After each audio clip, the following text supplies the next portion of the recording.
Street Knowledge Soldiers presents Redemption. And today on the show I have with me Anthony L. Pitts, CDCR number BH0666, and we'll be delivering a podcast by the title of Mind State. Welcome to the show, Anthony. Thank you for allowing me to be here today, man. What's up with you? Absolutely. It's been a long time in the making, about 6 months. I've been poking at you. We're from the same place, which is the Inland Empire. So inside prison, a lot of us tend to nurture more towards people that come from the same area because it's just more familiar and we become more relatable. Absolutely. And based on that, I was always like, hey man, you should do a podcast for me. And then halfway into that, you were like, okay, well, what are we going to call it?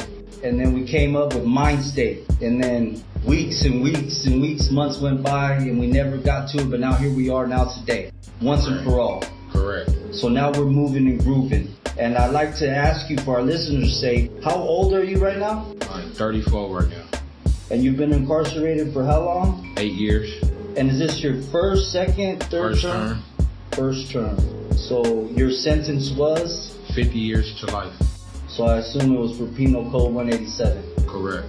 And it's fitting for the title of Mind State because one thing about Penal Code 187 is the forethought, the mens rea, the thought process of our mind state when commissions of crime are taking place. That's Correct. the burden that the district attorney holds to try to prove the commissions of our crimes. Correct. With premeditation, malice, forethought, extortion, mayhem, all these other different elements, but all these elements need to be met then to be convicted of Penal Code 187. Correct. So if I was to do the homework and deduct the 8 years from the 34, we're left with 26 years of age. You are correct. So at that age, what would you describe your mind state? Dark. And due to that darkness, obviously we're dealing with some type of childhood traumas in there, correct? Yes, sir. So in those childhood traumas, Anthony, what would you label them as? Neglect, abandonment. May I speak on that real quick? No, go ahead, most definitely. So I've been doing recovery and rehabilitation almost my whole entire term, and I've been here almost 24 years now. Mm-hmm. And with that, I've participated, I've gained enough insight where I've become a chairman at different various groups, CGA, ANA, Lifers Group, created my own group, Redemption, that goes along with the podcast and everything.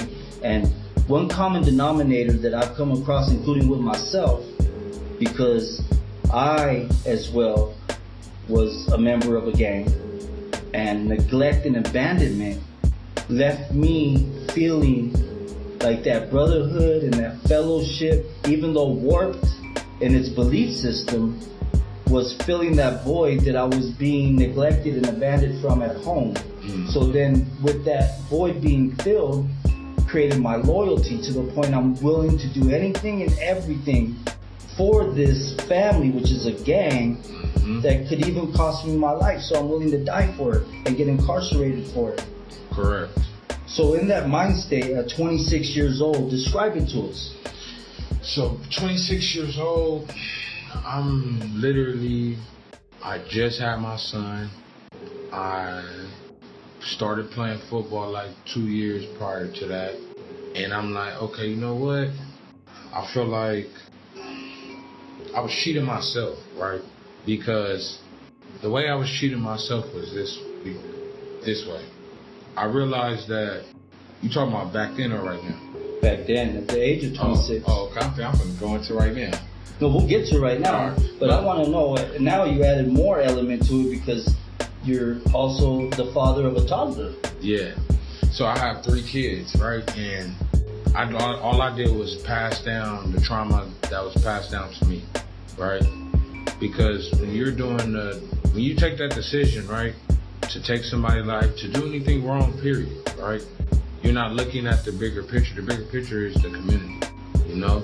when you're sitting here and you're making a wrong decision because you want to go do this or that, whatever the case, that's negative, right? In the lifestyle, somebody's always going to get cheated. And most importantly, and 100% out of 100%, it's going to always be our family. As well as the victim's family. Correct. So there's no winners.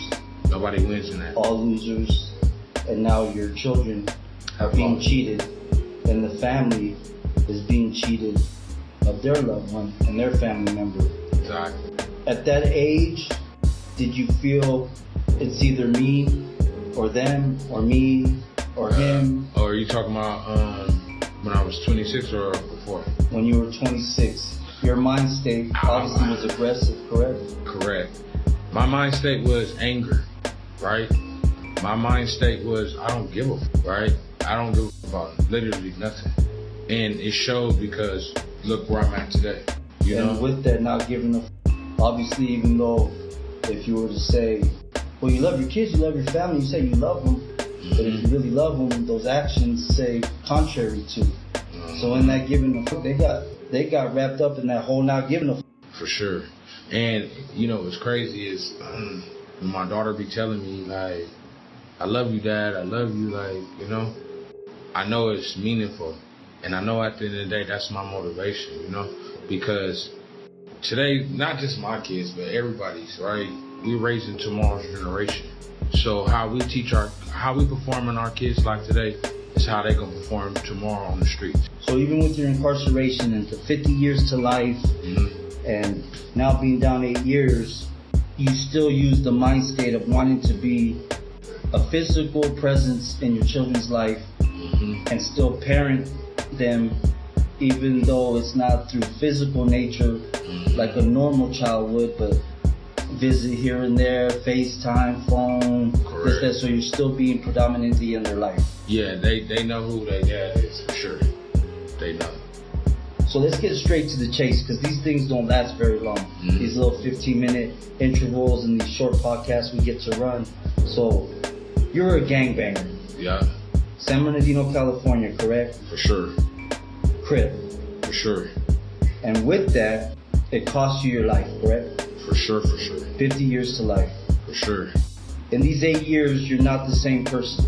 So for our listeners' sake, for anyone who wants to tap into your frame of mind now, give us a description of Anthony L. Pitt's mind state today in the year 2025. In 2025, my mind state today is to give myself a chance.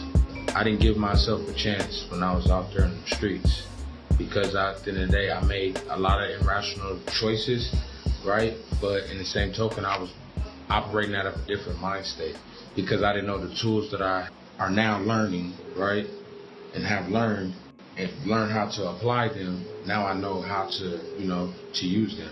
Name off some of the things you wrapped yourself into and get involved with to now say you're giving yourself that chance.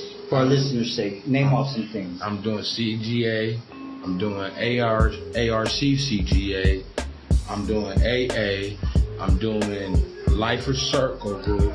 I just passed the ISUDT thingy, and that's congratulations. That's back. Life skills. Yes. 7 months too. Yeah, for sure, long. Victim awareness and just bettering self, and understanding, this recovery thing. It's a lifestyle. It's not just momentarily. Every day we gotta stay in recovery in that mindset, because that's the moment where we're gonna slip and fall if we don't. You either have to have a mind state of criminality, gangs, addictions, dope dealing, pimping, whatever you're into, or you have a mind state of higher power, insight, remorse, public safety, having self-help, having support system, understanding the different vessels of the different assets you possess that others can grab a hold of, and then make a bigger, better support system that then, like you said, one day at a time, 1 foot in front of the other. That's ANA, and teach one. Yeah. Step 12 is the only way you keep it is by giving it all away. So with your mind state now being in a place of recovery, would it be fair to say you didn't love yourself then? No, I was in destructive mode. back then. That's a very good way to describe it. You were in destructive mode. But you said something that really rang a bell, and I hope anybody out in the free world who's battling neglect and abandonment, has someone that they love who's wrapped up in incarceration, gangs, or drugs, that may want to come listen to this to tell their loved ones, hey, go listen to this, because one thing about me and you, we really are sitting in Chino State Prison right now. For sure. We're not actors. No. This is not just some kind of fake business thing. We are really just trying to show our remorse into action by trying to tell a testimony through redemption to show that we actually care about the things we did wrong and we want to rewrite those. For sure. So I want you to tell us, or better yet, your family, your loved ones, your lawyers that superseding your case factors and things that are going on in your appellate. This is your chance to the community. Tell them about your mind state today and who you are in these last few minutes we got. My mind state today is determined to be that positive, determined to make sure that the people in the community know that rehabilitation, you don't need a million years to be rehabilitated. Understanding that we make mistakes, but learning from the mistakes and understanding and teaching other people to not make the same mistakes is the answer. I love that, Anthony. And I want to ask you right now, very directly on live air, would you harm anybody again? Negative, I will not. Would you be violent with anybody just because you're angry? No, I have tools for that. Do you value your life now today? Correct. Do you have empathy for your victims? Every day I wake up. Do you have empathy for your family? Every day I wake up. You know, one thing I like about CGA, Richard Mexico, I got to meet him before he passed on, and he was the founder of Criminal Gang Members Anonymous. And he said, one less crime, one less victim. So I see you today, I see you in your walk, I see you in your discipline, is what made me come to you and say, man, come do this podcast so some other struggling Crip or an ex-Southsider or a real Southsider, whoever, comes and listens to this, because both me and you from two different walks of life come in the middle to bring forth some good medicine and plant a seed of amends and a seed of redemption. Absolutely. Because that's what this is. We can't let our story end with those murders that we are connected to. We can't let that be in vain. We got to live and fight every single day to try to heal and touch as many people as we can with our story. Yesterday decisions don't define your today's walk. You define who you are today. I love that, Anthony. And we got 1 minute less than. What do you want to say to your family, friends, or loved ones? I just want to say this. Man, stay genuine, stay loving, and that's going to change the community in every city in America, in the world. Love is the key thing. And I'll ride on that coattail too with love. And with that same love, I'd like to express that love to you, your family, the victims that are connected to your case. May they find healing. May they find restorative justice. May they be validated. And also find the love that they need to heal.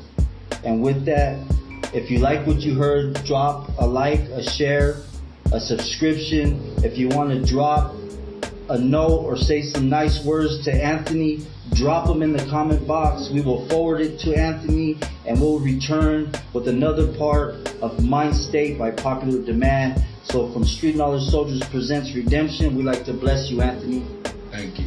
And thank you very much out there to our listeners. God bless.